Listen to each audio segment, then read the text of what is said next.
Full disclosure, news and commentary number 40, 40, 40, 40, 40. Yeah. While this Christmas tree is still up, I thought I would take advantage of it. Woo! Let's knock some stuff out right off the jump. The commentary. It is about basically the fast start that almost all of the major leagues have gotten off to in the state of Georgia, and even the ones that aren't so major, and what that means for 2020. It's a good news, bad news type scenario. This is number 40. Special thanks to Brett, Brian, holy, here we go. Dan, Derek, Diana, Eric, Hold My Beer, Hanson, Jeffrey, Jonathan, Josh, Larry, not that one, the other one. Logan, Malone, Rob, Rod, Robert, Southern Honor, Double Drop Kick, and the OG Myron. Whew, Georgia Indy report fell off, but supposedly they're going to get back on board soon. We shall see. We got an unboxing. I have 3 things to open. I let my kid Veronica pick, and she chose the little one. So we'll see what this. What's that? You said little people matter, especially if the people aren't people. She's a unicorn. Oh, that's super dope. Hey. Oh, cool. Oh, cool. It's dice, basically. So I used to play a lot of Dungeons and Dragons. I played since the inception of Dungeons and Dragons. I had like the little box set that originally started it, and each Christmas I would get like one of the books that I wanted. And I don't know who sent this to me, but boy, this is really a nostalgic feeling. Like bloodstained, kind of. Yeah, they're blood-stained dice. So if this is you, please let me know who sent me the blood-stained dice. It's super cool. Remember when I used to get you dice? Yeah, I still have those. They're in my closet. Oh. I just wanted to sort of expand her imagination, and she would think of different games to do with the dice and all that kind of stuff. Don't talk about the Spider-Man game. The Spider-Man game you made was dope. I don't care what you say. Anyway, the big early news is the crowds that everybody drew. That was Elena, by the way. They got to go back to school tomorrow. APW drew 113 last week, 93 a few days ago, 113 the week before that. And APW has humongous news that I've heard about, but I'm going to keep it to myself out of respect for my source. So yeah, Wrestling United drew 80. Rob Rod did a review of the Peach State show, which unexpectedly, even by them, drew 213.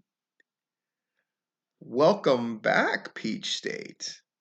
Great stuff. They took a couple months off and they thought they would suffer in the absence, but instead they started the year off hot. They're not the other one. They're not the only ones that did. PCW was 73, 55 of those paid.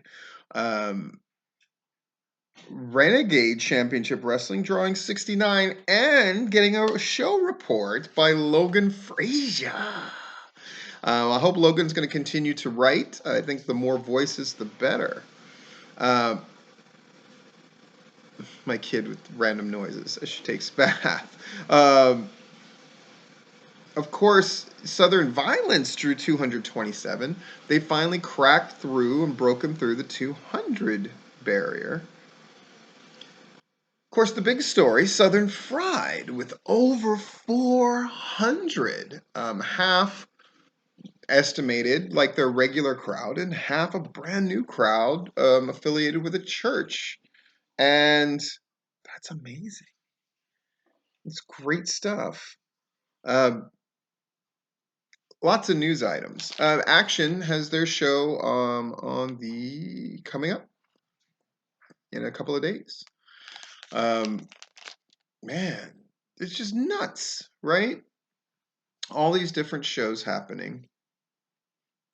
And you've got Southern Honor, you got Action, you got Southern Fried is going to have a show in 2 weeks. All these different news stories. Let's get to them.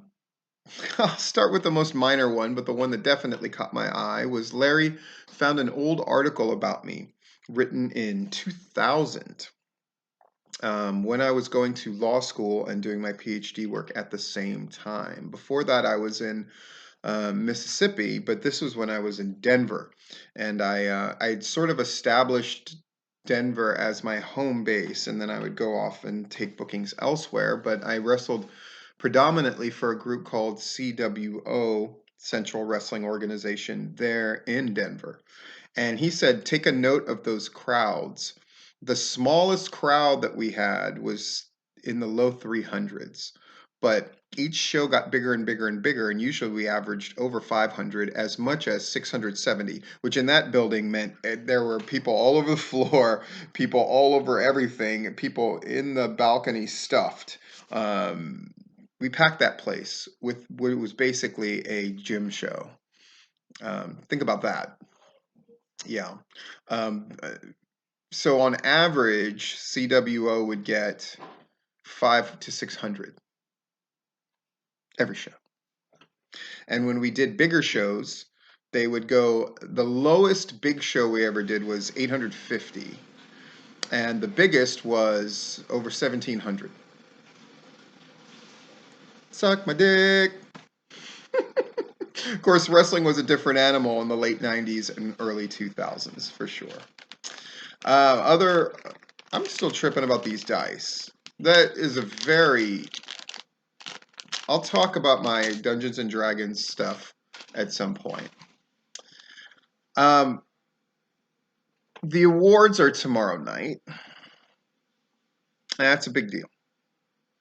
One of the awards is going to be given out on the Tapped Out on Wednesday, but the rest of them are happening tomorrow night. And after that show, if I'm feeling up to it, I'm going to have an awards reaction video. So that will be something else to do. The reactions that I've gotten, by the way, with the video that I did about my friend Marcos, who passed recently, was unbelievable. The fact that so many Lethal Wrestling people, which is the website I wrote for, where we all kind of met and did our thing, that was very satisfying. Reconnecting with a bunch of those men and women was really, really great. But the fact that other people reached out to me, it really does mean a lot to me.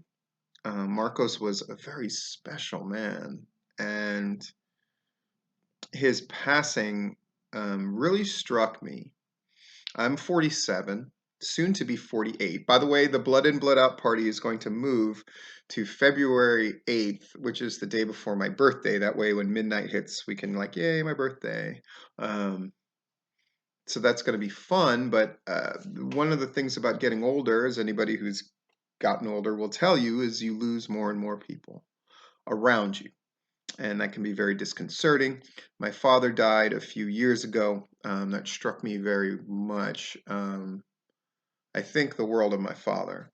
And my mother is not doing incredibly well, but then they're much older than most of my contemporaries' parents. So it's not unexpected.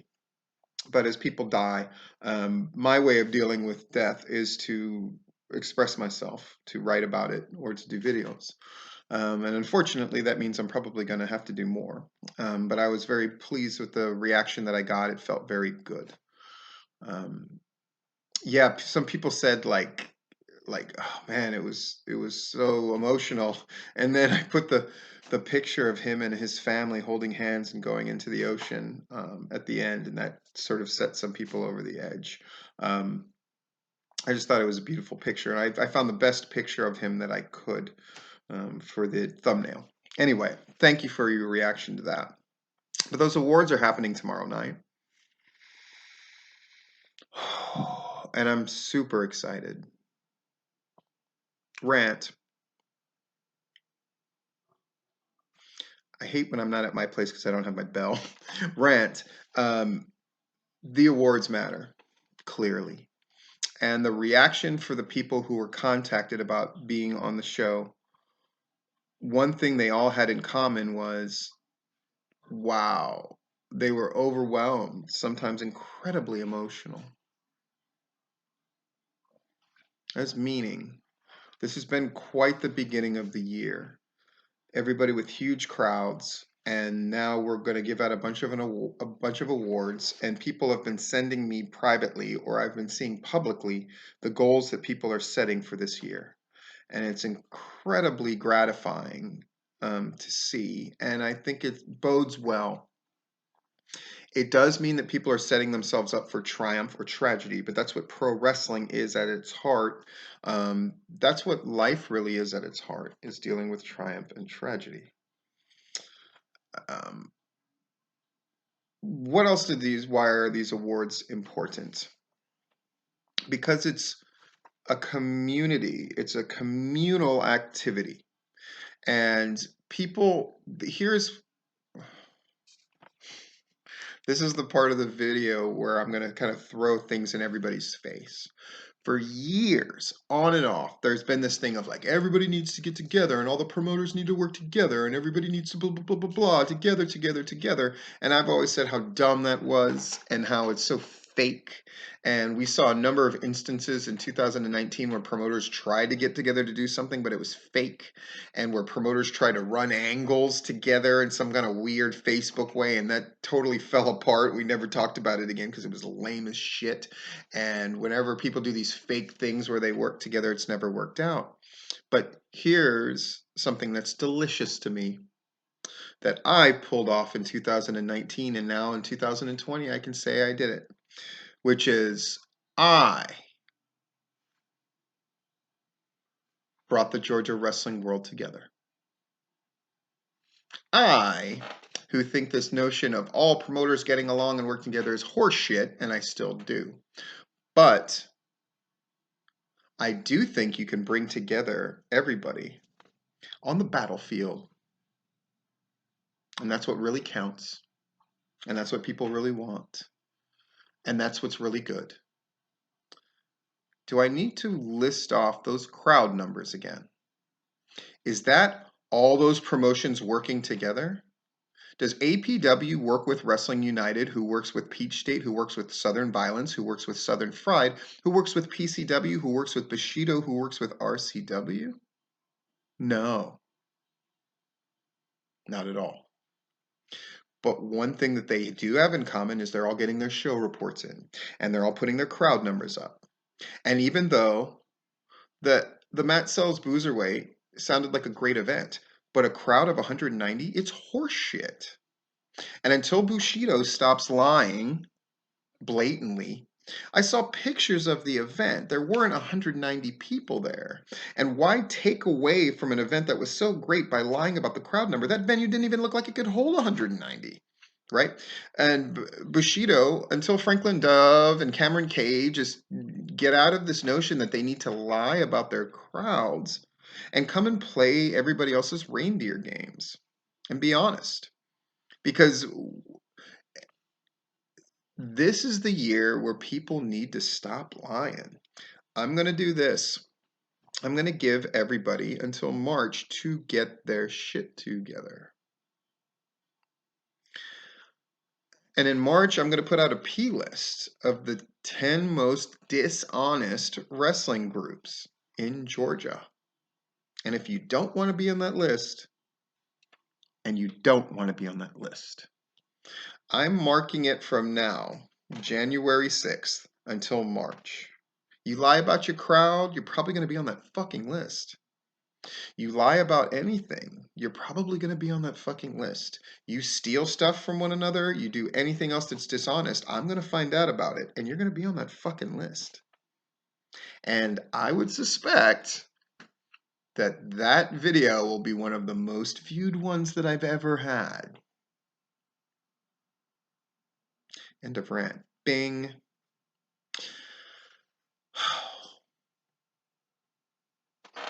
I have two other news items to talk about, and then we get to the commentary I'm trying to decide. I'm going to go with chat with Gunner. Rant. Ding.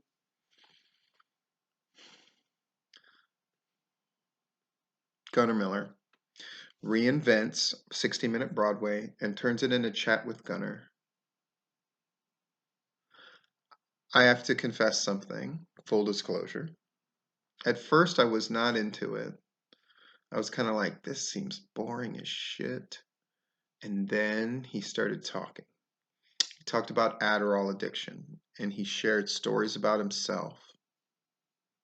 And it's my favorite thing that he's ever done. And that's quite a list.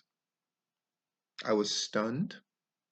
I was stunned at the bravery of it. I was stunned at the bravery, both in terms of what he shared, the subject that he tackled, but I was also stunned with how he reinvented himself. For a guy that seemingly didn't need to reinvent himself, but he did it anyway. That is the very definition of inspiration. I clap and applaud for him. I tip my hat to him, and I take my hat off to him. Not the balloon is deaf. I know I did. Gunnar Miller's leading the way, and he's inspired me. I need to do some new shit too. I'm putting out a lot of content. I'm having a lot of fun, but I'm going to add a feature.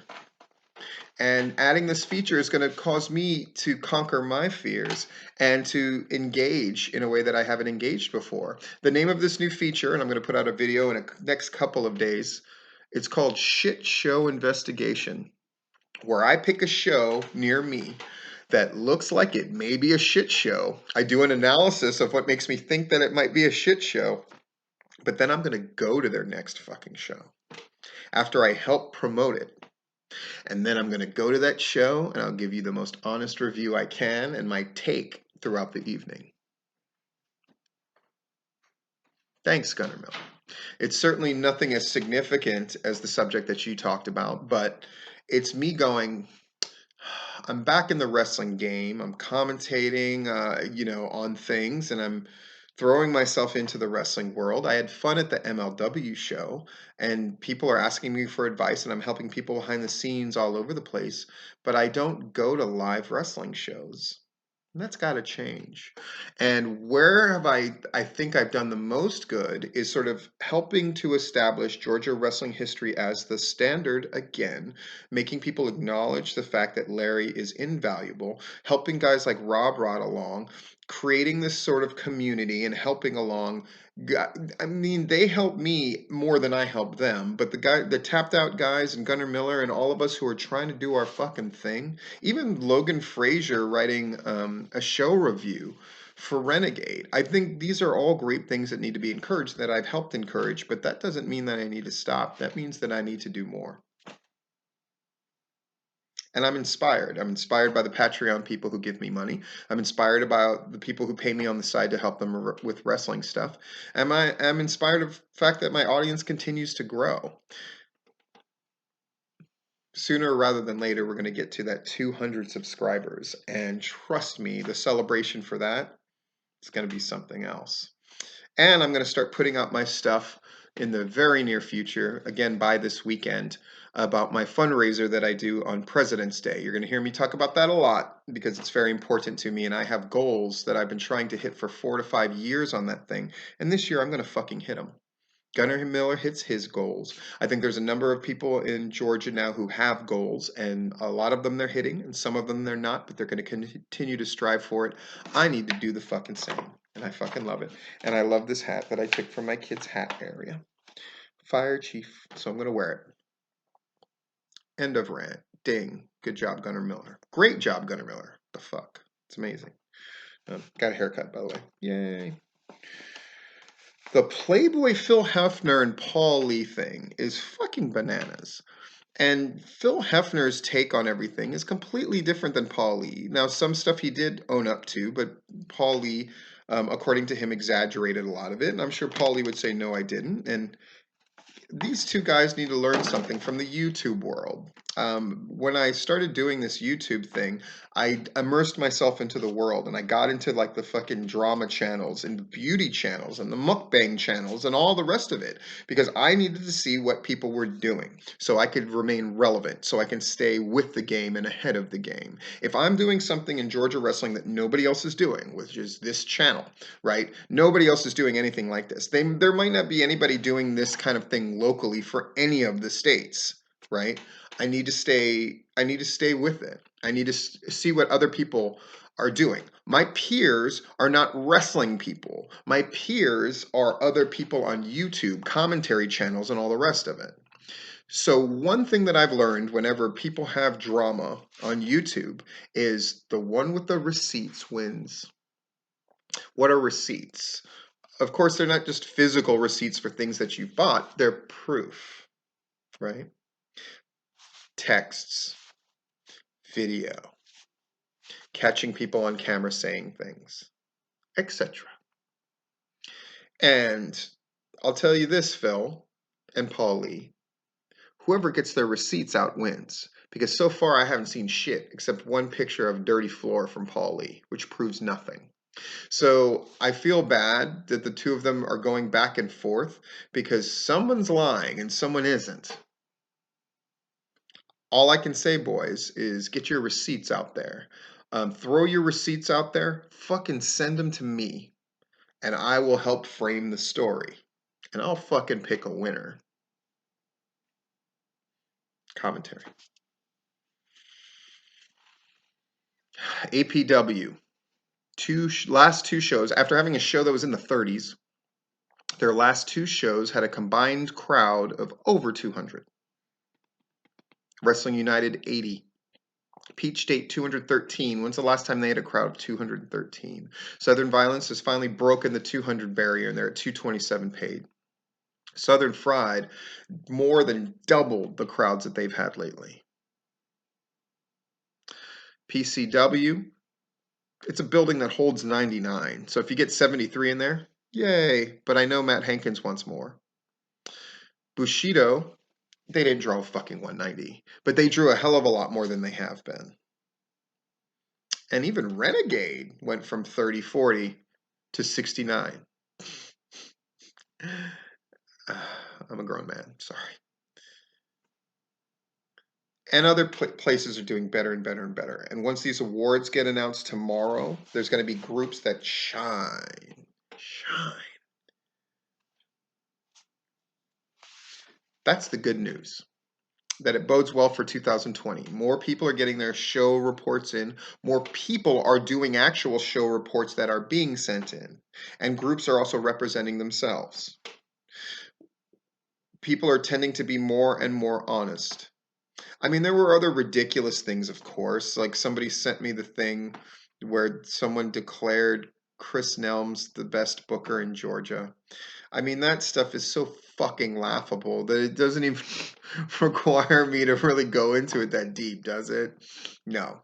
At this point, you're fucking joke status, and that's the way it is. But for everybody else, the good news is you started off hot. The great news is after the awards tomorrow, a whole bunch of people are going to be fucking validated and pushed and then want to repeat. And then a whole bunch of people are going to want to get that award. And I have a feeling the competition is going to heat up even more. And I'm all for it. When people say the blanket statement of competition is good, I think that's bullshit. Competition in and of itself doesn't mean anything, right? It's when true competitors compete with one another and feel inspired to top one another, then that's great. And I think that's a state that we have now that we did not have before. And that's all good. But here's the bad news.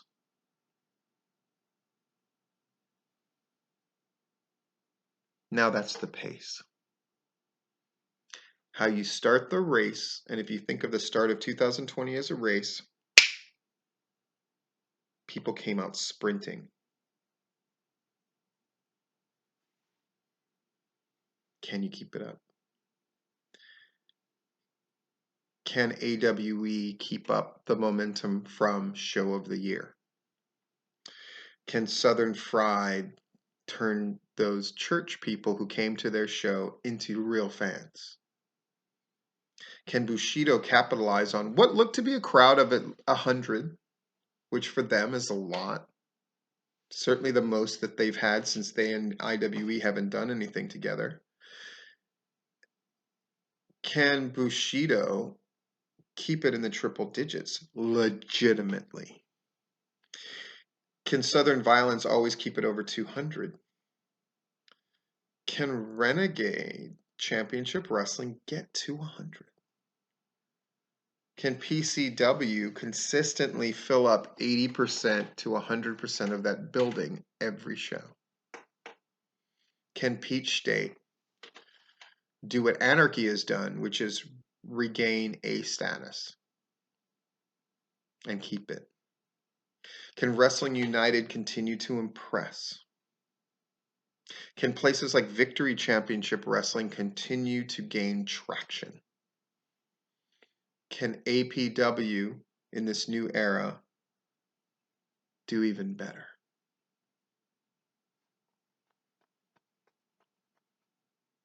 Can you, individual wrestling person, define what your goals are in a measurable, objective way, and then measure whether you have attained them or not? Can you set the pace? How many shows do you want to do? How much do you want to get paid? Afraid to say it? Then that's a problem. Wrestlers always set the bar very low. They just put a scattershot of, here's the people I'd like to wrestle. Promoters make it happen. Fuck you.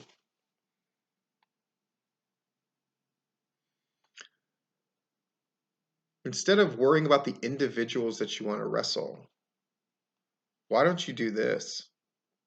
I want to be in the hottest angle of a certain promotion. That's so hot that it pushes me to the main event. That's a fucking goal. Wanting to wrestle Fred Yehai, fine. Then go to GIPW and you can wrestle Fred Yehai in a match that doesn't matter to anybody. That's not a goal worth having. A goal worth having is, how can you move your career to the next step?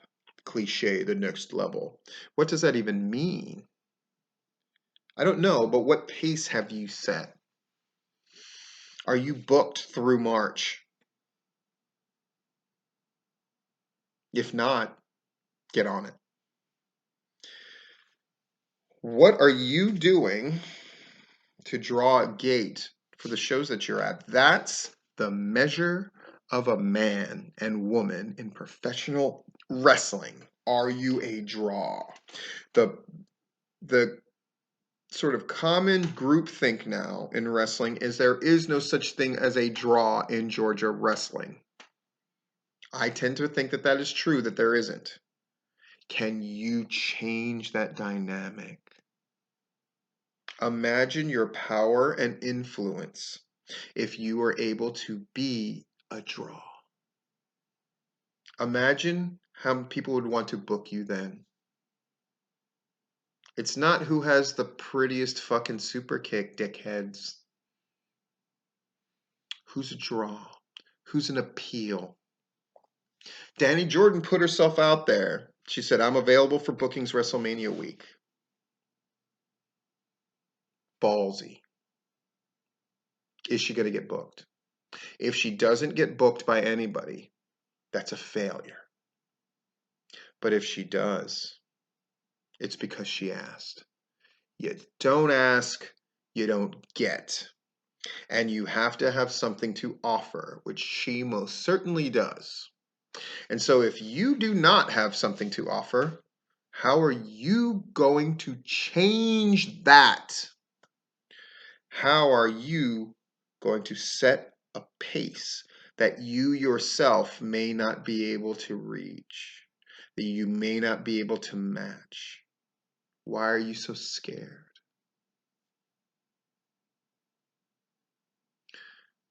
I'm going to go back to the awards. The people who won those awards the groups that won those awards,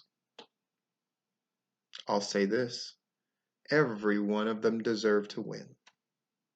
Every one of them deserved to win. That's not to say that the other people up for the awards did not deserve to win also. But what are you going to do about it?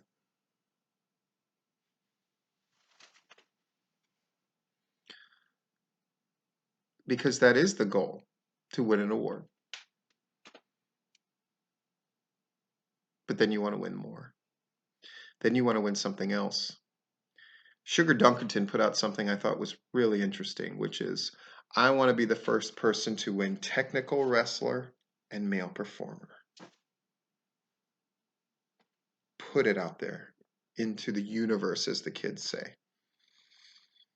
I admire that very much. What are you going to do? Do you have a home promotion that you feel close to? Then how are you going to help push their crowd up to that next level of 50 or the next 100? How? How? Are you even thinking along those lines? How are you going to raise the money that you get per show? How are you going to prove yourself a draw? How many promos are you going to put out this year? How are you going to make sure they get better and better? I see Kyle Matthews trying things out and doing things, and it's probably driving him nuts that I haven't sent what I've thought about what he's put out video-wise. I'll just say, Kyle, the reason that I haven't is because they suck right now. And I know they're going to suck right now. I want to see if he'll keep doing it. And then when it gets to the point where I think he's got something interesting enough to play off of, to either correct or to praise or to cut out, once he reaches that point, then I'm useful. Right now, I'm not. Because I just want to see if he's going to keep going. And this goes now I'm speaking to the people who aren't wrestlers or wrestling or managers. I saw that David Weekley put out a goal. 300 matches I want to ref. Pretty good. What are you other referees going to do? Promoters, what are you going to do? What's your crowd goal? And how are you going to get them? Or you can sell and get the fuck out. That's always a possibility. Bookers, what are you going to do? What are your goals? How are you going to come out strong in January? Because it seems like everybody's coming out fucking strong in January. What's the pace you're going to set? What's the risk you're going to take? How are you going to put yourself out there, but then own up when you fail, if you fail? And you will fail. If you've set goals worth a fuck and more than one, you're going to fail at least one of them. Are you scared of that? You shouldn't be. I'm someone who runs. And there's no escaping anymore thanks to the Nike Run app. Shout out Nike Run app. Because once you run that first kilometer, it tells you what pace you're on. And I have a choice once they tell me what I've done for that first kilometer. I can lower my average time, or I can just let it get more and more. What do you think a competitor does? So I ask you this, why are you not a competitor? If you are a wrestling group that had crowds in the 80s, are you thinking about your crowds being in the 140s? And if not, why not? If you're a wrestling group that gets crowds in the 400s, and now we have two, how are you going to continue to expand that? And if you're somebody that all the time bitches and moans and talks about quitting, then do us all a favor and fucking quit.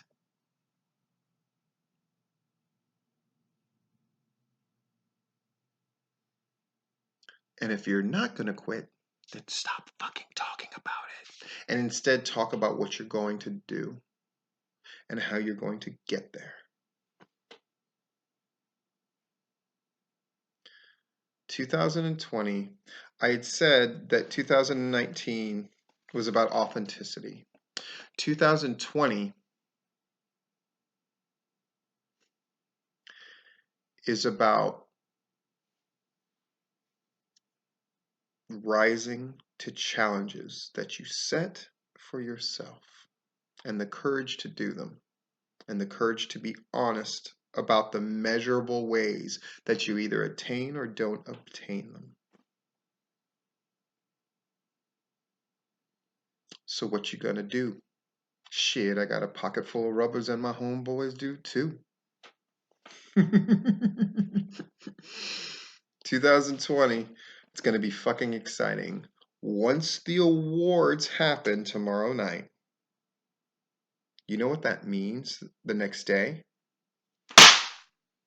It's the fucking starting gun. Gentlemen, ladies, start your fucking engines and win the fucking race and fucking go. Is this the year that you finally capture magic? Is this the year where you put all of us under your spell? Is this the year where you finally fucking risk failure instead of just being one? This has been Full Disclosure.